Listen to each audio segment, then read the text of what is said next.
Okay, so ready to dive into the world of sophrology, helping people find calmness and resilience through these dynamic relaxation techniques. Pretty cool stuff.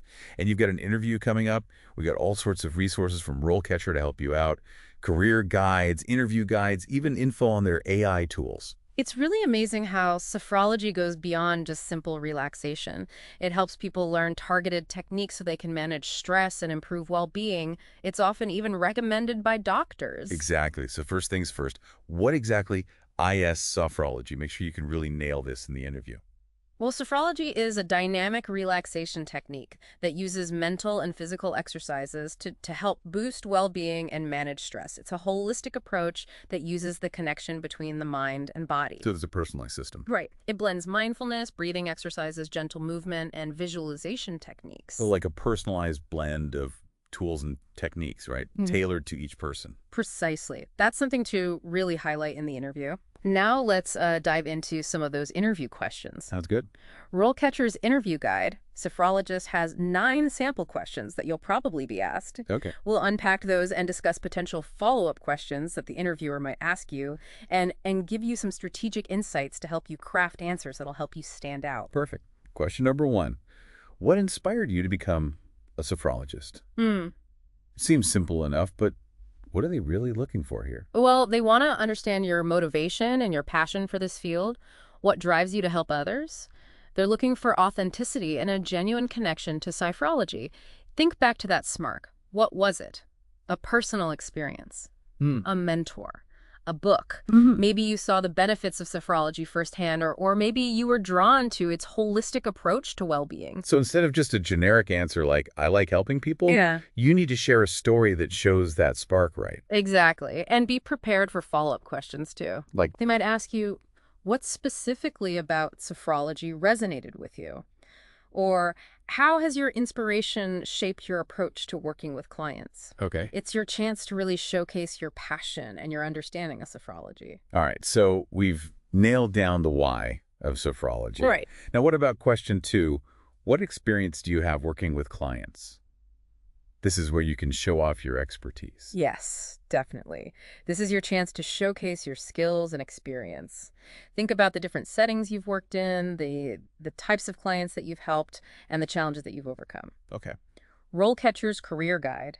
Sophrologist highlights all the different settings where sophrologists can practice, from hospitals and clinics to private practices, wellness centers, and even corporate settings. So whether you volunteered at like a stress reduction clinic or Yeah. assisted a senior sophrologist or even facilitated workshops, it's all relevant experience, right? Right. Absolutely. The key is to highlight the skills that you've developed and the impact that you've made.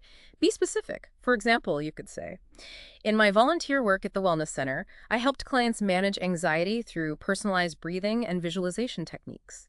I learned to adapt my approach based on individual needs and observed positive shifts in their stress levels and overall well-being. That's so much better than just saying, I've worked with clients who had anxiety. You're painting a picture of your skills in action. Precisely. Okay. Now, think about potential follow-up questions they might ask.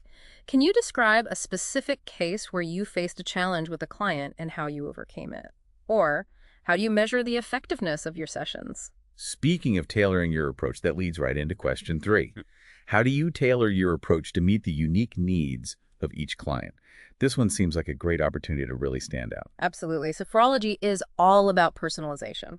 The interviewer wants to see that you don't have a one-size-fits-all approach. So showcase your ability to assess individual needs, understand their goals, and create a tailored plan using a variety of sophrology techniques. Okay, so walk us through that process. How do you decide what techniques to use for a client dealing with, say, chronic pain versus someone struggling with sleep issues? First, I always start with a complete assessment. I want to fully understand the client's physical and mental condition, their lifestyle, and their specific goals. Then I draw upon the different techniques that sophrology has to offer breathing exercises, progressive muscle relaxation, visualization, and mindfulness practices. For example, for someone with chronic pain, I might focus on techniques that help them manage pain perception and increase body awareness. For sleep issues, I'd guide them through relaxation techniques and visualizations to promote calmness and prepare the mind and body for restful sleep. So it's like you're making a personalized playlist of techniques chosen just for that person's needs. That's a great analogy. Okay, cool. And don't forget to be ready for those follow-up questions. Like, how do you incorporate client feedback into your sessions? Or can you describe a time when you had to modify your approach based on a client's unexpected reaction? This is where RoleCatcher's AI tools are really helpful. Imagine you upload your CV and the AI tells you exactly what's missing for this specific job. Like, if you haven't really showcased your skill in adapting techniques, it'll point that out to you. Yeah, it's like having a personal coach who points out your blind spots and helps you refine how you present yourself. It can even analyze practice interview videos and give you feedback on your delivery and nonverbal communication. Wow. So question 4 focuses on effectiveness. How do you measure the effectiveness of your sessions? This feels tricky. How do you really prove that you're making a difference? The key is to show that you use a systematic approach. You want to highlight both objective and subjective measures. For example, you could mention tracking changes in heart rate variability, which is a pretty good indicator of stress response. Or you could use standardized questionnaires that assess anxiety or sleep quality. Right. So you're not just saying feeling better, but you have actual data that shows improvement. Exactly. But don't forget the subjective feedback. Oh, right. Client testimonials and their own perception of improvement are great indicators of effectiveness. You could say something like, I regularly check in with my clients to assess their progress and make adjustments to their personalized plan. Their feedback, combined with objective measures, helps me ensure that we're on the right track and making tangible progress towards our goals. Perfect. Be ready for follow-up questions like, can you give an example of a specific measurement tool you use? Or how do you address situations where a client is not seeing the desired results? Being prepared for those questions shows your expertise. And that's where practicing with RoleCatcher's AI is so valuable. The AI can even look at your answers and provide feedback on how to make them more specific, relevant, and compelling. It's like having an expert panel looking over your answers and giving you personalized tips. Okay, on to question 5. How do you stay up to date with the latest research and techniques in the field of sophrology? This one shows your commitment to ongoing learning, right? Exactly. Sophrology is a field that's always changing, so staying current is super important. Hmm. Mention journals that you read, conferences, you attend online courses you've taken, or even professional organizations you're a part of. What are some recent developments in research or techniques that have caught your eye? So instead of just saying, I read journals, you can mention a specific article or a new technique you're excited to try in your practice. Exactly. Okay. Be ready for follow-up questions like, what's a recent development in sophrology that you found interesting? Or, how do you apply new research findings to your work with clients? Showing that you're active in professional development will impress the interviewer. Now let's step back for a moment and talk about those career stages we mentioned earlier from the career guide, Sophrologist. It's interesting how this field has all these different paths. You can be a junior sophrologist excited to learn or see yourself as a senior sophrologist leading a team or developing specialized programs. Yeah, it's good to know where you fit in and where you want to go in your career. And knowing that can help you answer these interview questions. For example, if you want to specialize in working with children, you could highlight that in the interview. Right. You're not just answering the question, but you're weaving in your career goals. It's about showing your vision and your ambition. Exactly. Now let's get back to those interview questions. One of the harder ones is, can you describe a time when you faced a challenging client and how you overcame it? Everyone's had a difficult client. How do you spin this into a positive example that shows off your skills and professionalism? So we need to pick a specific example that shows our problem-solving skills, communication skills, and ability to stay calm under pressure. Exactly. And remember, the focus should be on how you handled the challenge and not on blaming the client. Think of a situation where you had to change your approach, set boundaries, or maybe even work with other healthcare professionals to find the best solution for the client. For example, you could talk about a time when a client wasn't happy with a certain technique. Instead of getting frustrated, you acknowledged their concerns, explained the reason for the technique, and explored other options that might be more comfortable for them. Yeah, that's a great example. You're showing empathy, flexibility, and a commitment to finding solutions. Be prepared for follow-up questions like, what did you learn from that experience? Or, how has that situation influenced your approach to working with challenging clients in the future? RoleCatcher's AI can give you feedback on your answers to behavioral questions like this one. It can analyze your response for keywords and phrases that interviewers look for and make sure you're hitting those key points and presenting yourself in the best light. It's like having a coach helping you improve your storytelling skills and making sure you're getting the right message across. Yeah, it's like having this secret weapon to help you get through those tough behavioral questions. But remember, it's not just about doing well in the interview. It's about having a great career in sophrology. That brings us back to those career goals we talked about. RoleCatcher's Career Guide, Sophrologist, talks about the different stages of a sophrologist's journey. Thinking about your long-term goals can actually help your interview answers. Absolutely. Let's say you're asked about your strengths. You can add in your aspirations by saying something like, I'm really into research and want to contribute to the field's scientific understanding, kind of like the principal sophrologist profile. It shows that you're not just looking for any job, you're looking for a path. It shows how you see your future in sophrology. Okay, let's get back to the interview questions. Question 7 is, how do you ensure that your clients feel comfortable and safe during sessions? This goes beyond just being friendly, right? Right. It's about creating a trusting and a respectful environment where clients feel comfortable opening up without judgment. It's about active listening, empathetic communication, and creating that sense of safety that lets them be vulnerable. How do you do that? Is it the physical space, the way you talk, or something else? It's all of those things. The interview guide, Sophrologist, says you should use a calm voice, make good eye contact, and use open body language. You also want a welcoming space, a comfortable chair, soft lighting, maybe calming scents. Those little things really make a difference, like offering a drink or just listening to their concerns before starting the exercise. Exactly. It's about being there, paying attention, and responding to their needs. Every interaction matters from the first meeting to the follow-up. It all builds comfort and trust. This is where RoleCatcher's AI feedback on practice videos can be so helpful. It's not just what you say, it's how you say it. The AI looks at your body language, your tone of voice, how you present yourself, and it gives you advice on how to project a sense of calm confidence that will put your clients at ease. It's like having a director helping you. Now let's move on to question 8. How do you integrate sophrology with other therapeutic approaches? This one shows that this field is all about working together. You're saying that sophrology isn't always a solo thing. It often works best with other types of therapy or treatments, right? Right. The career guide, Sophrologist, says that sophrology works well with things like psychotherapy, physical therapy, or even medication management. It's about treating the whole person and understanding how sophrology can help. So even if you haven't done a lot of collaborating, you can still show that you get it. You can talk about how sophrology could help someone in physical therapy or someone dealing with chronic pain. Exactly. Learn about those connections and be ready to say how sophrology techniques can support and improve other treatments.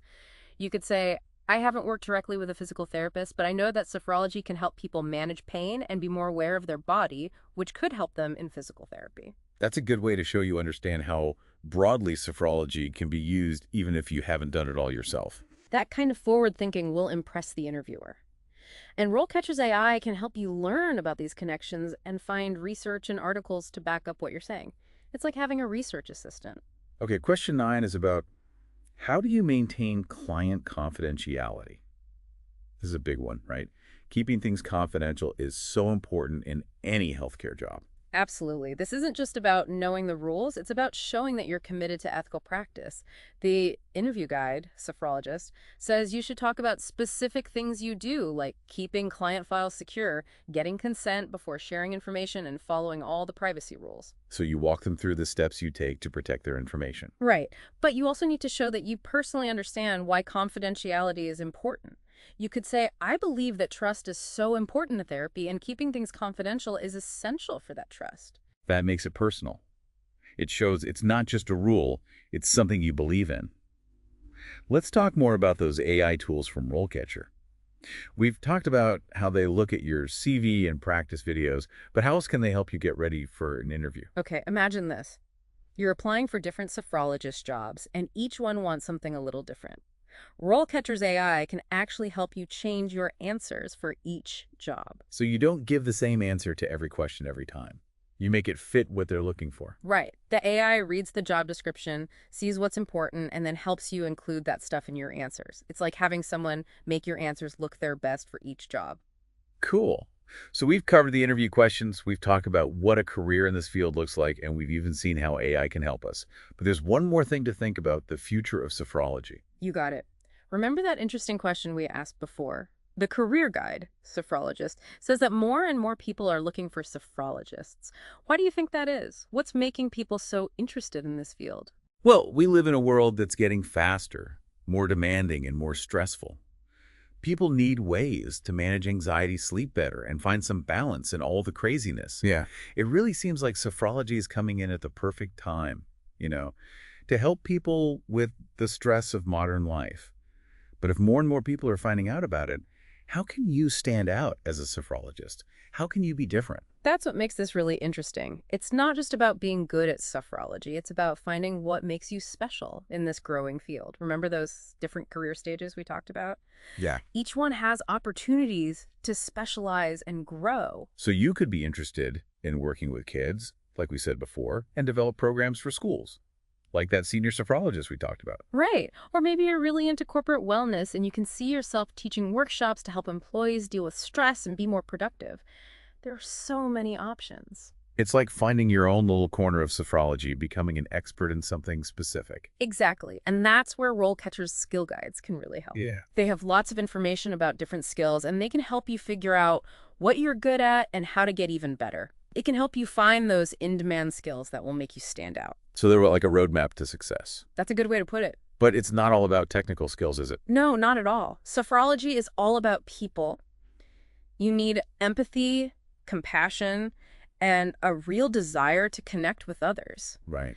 Those soft skills, like building relationships, creating a safe space, and making people feel like they can trust you, are just as important as knowing the techniques. And RoleCatcher's AI tools can help you with those too, right?